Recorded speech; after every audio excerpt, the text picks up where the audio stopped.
Hi అండి, అందరికీ నమస్తే. మీరు ఎలా ఉన్నారు? నేను బాగున్నాను. ఈరోజు వచ్చి సగ్గుబియ్యం కిచిడి అండి.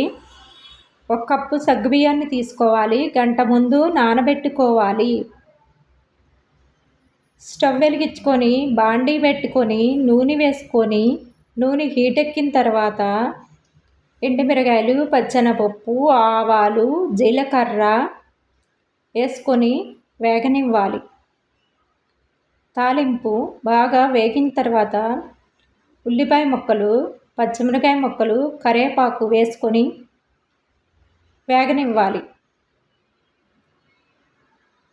చిన్న స్పూను సాల్ట్ వేసుకొని వేపుకోవాలి.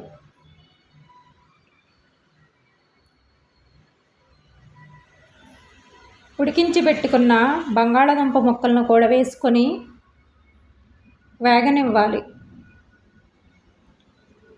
నానబెట్టుకున్న సగ్గుబియ్యాన్ని కూడా వేసుకొని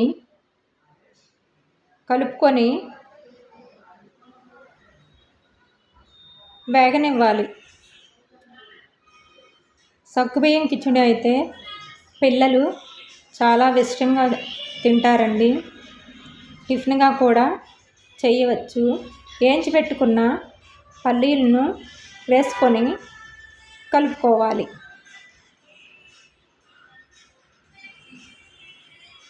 స్టవ్ ఆఫ్ చేసుకోవాలండి.